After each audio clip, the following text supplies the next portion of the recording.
the inspiration and divine authority of the Holy Scriptures. With replies to some alleged discrepancies. By H. H. Snell. The importance of bowing to the authority of Scripture. Nothing can exceed the importance that our Lord and the servants of God in all ages have given to Scripture.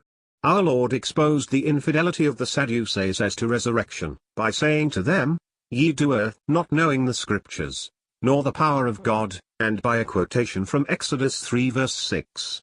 He also put the Pharisees to silence as to his person, by quoting Psalm 110 verse 1.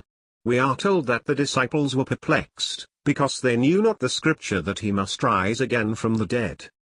The Lord also sharply rebuked the two unhappy ones walking to Emmaus, by saying unto them, O fools, and slow of heart to believe all that the prophets have spoken. Ought not Christ to have suffered these things, and to enter into his glory? And beginning at Moses and all the prophets, he expounded unto them in all the Scriptures the things concerning himself.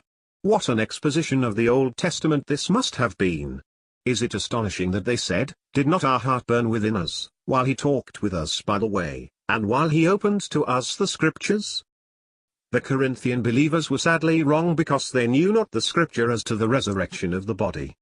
The Galatian believers got wrong because they were adding circumcision to the work of Christ, in order to make their salvation more secure, and the Apostle, by the Spirit, uses Scripture to set them right.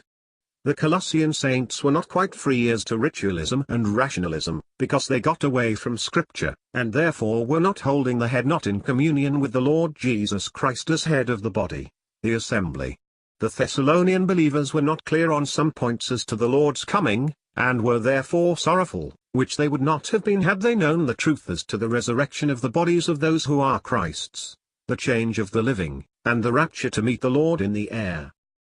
The Hebrew saints were some of them in danger of giving up Christianity, and going back to Judaism, because they knew not the truth which the Scriptures teach as to the eternal efficacy of the one offering of Christ once for all, and the liberty to enter into the holiest with boldness by the blood of Jesus, since the veil was rent, and Jesus appears in the presence of God for us as our great high priest.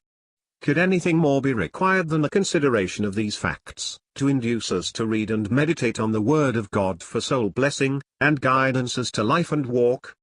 Thank God, the Holy Ghost indwells us, is able to teach us, and guide us into all the truth, so that an apostle could say of believers, Ye have an unction from the Holy One, and ye know all things,